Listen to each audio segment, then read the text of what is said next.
Dunia ini luas ya.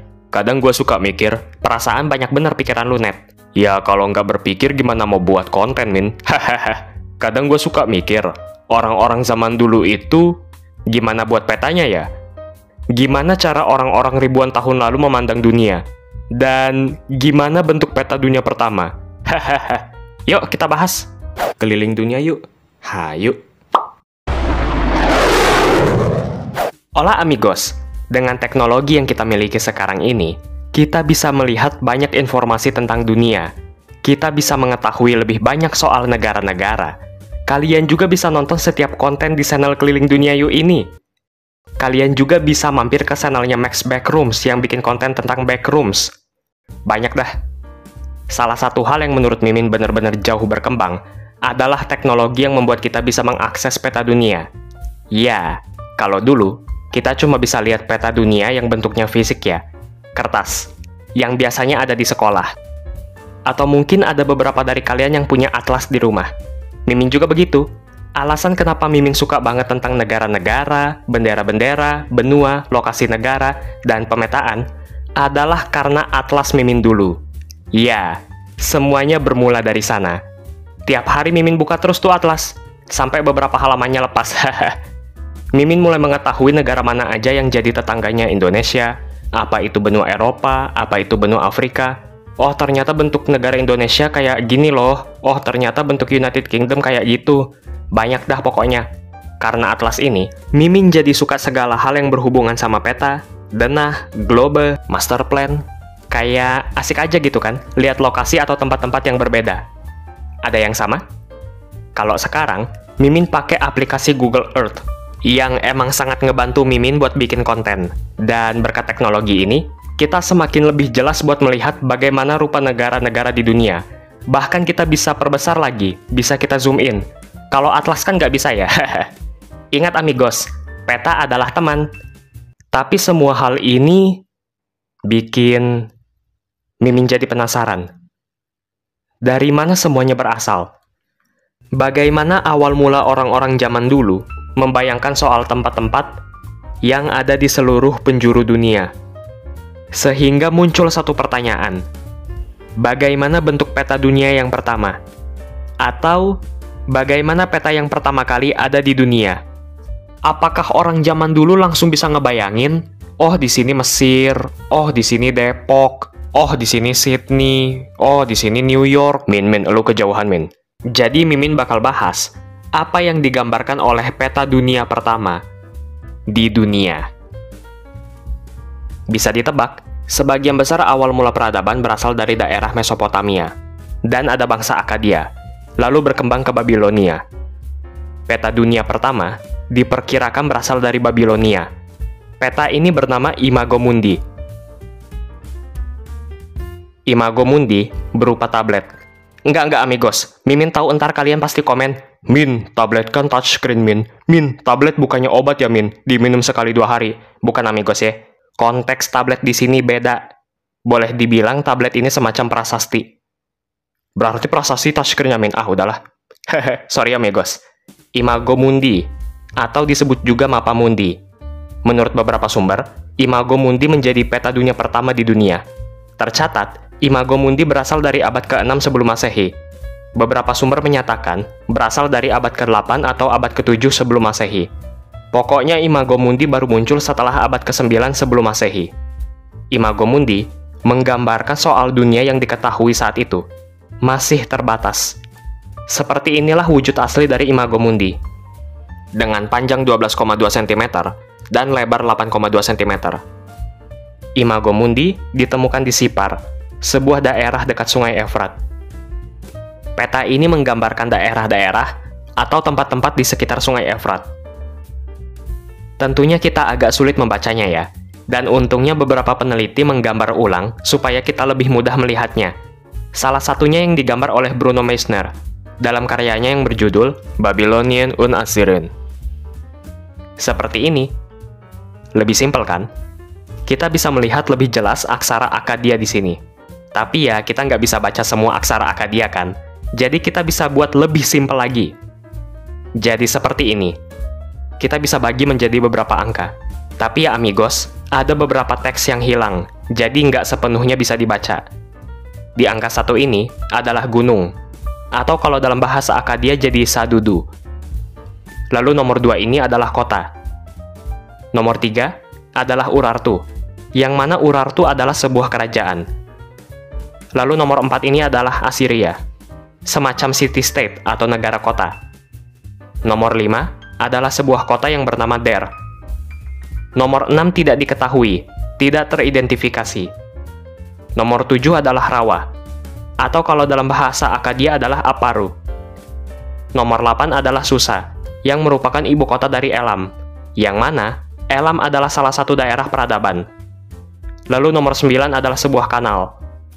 Nomor 10 adalah Bityakin, yang merupakan sebuah daerah atau kawasan. Nomor 11 adalah sebuah kota lagi. Nomor 12 namanya Haban, tanah bangsa Kas. Nomor 13 adalah Babilonia, yang dipisahkan oleh sungai Efrat. Nomor 14-17 adalah Samudra. Kita bisa melihat bagaimana orang-orang pada waktu itu memetakan atau menggambarkan lautan ke dalam sebuah peta, menjadi sebuah bentuk lingkaran yang mengelilingi daerah utamanya.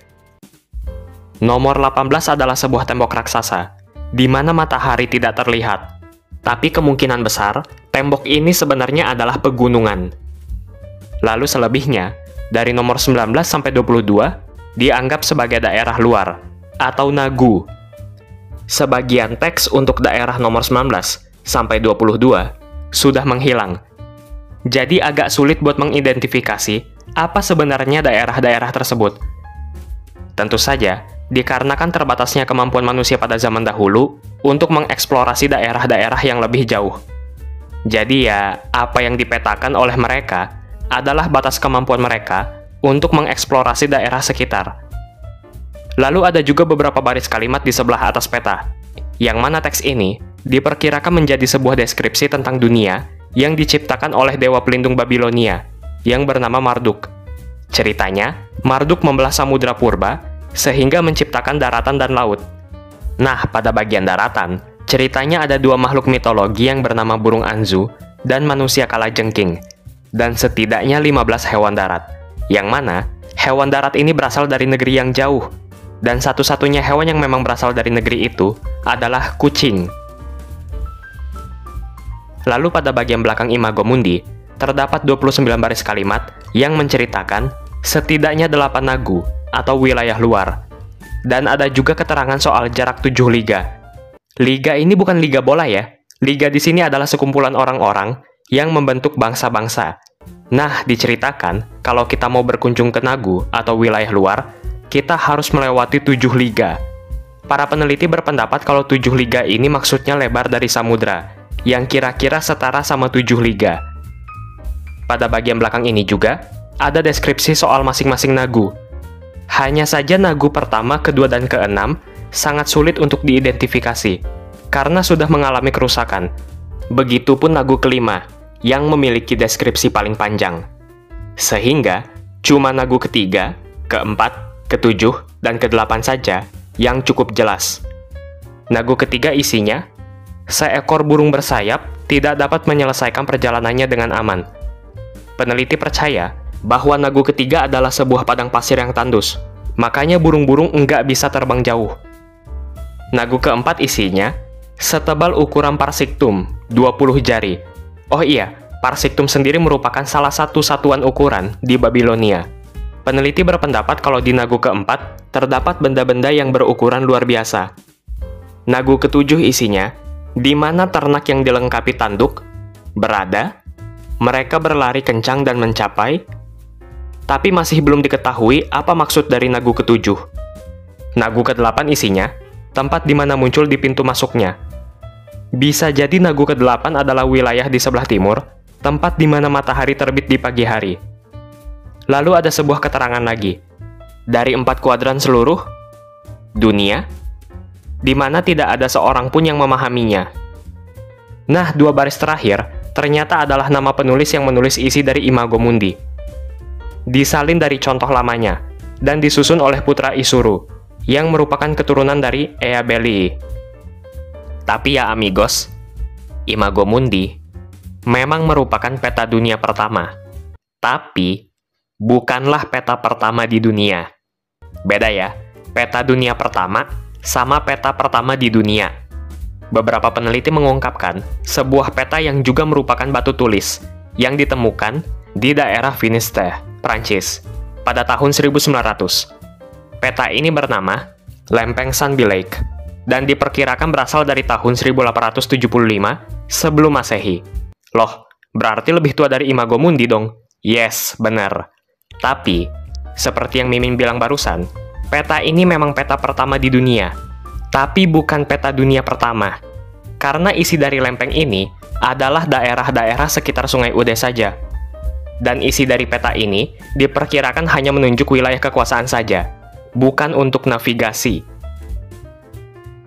Jadi seperti itulah amigos, bagaimana bentuk peta dunia pertama, yang mana waktu itu wilayah jangkauan dalam peta dunia masih sangat terbatas, dikarenakan terbatasnya kemampuan untuk mengeksplorasi wilayah yang lebih jauh. Tapi pada akhirnya, Imago Mundi merupakan pelopor yang sangat luar biasa dalam penciptaan peta dunia hingga sekarang. Tanpa adanya pelopor, ya kita nggak bakal mengenal Google Earth sekarang. Kita nggak bakal tahu tempat apa aja yang ada di dunia ini. Gimana menurut kalian amigos? Oh iya amigos, mohon maaf kalau Mimin masih banyak kekurangan dalam penyampaian informasi ya. Jadi kalian boleh koreksi juga. Amigos bebas berpendapat ya, kritik, saran, asalkan sopan.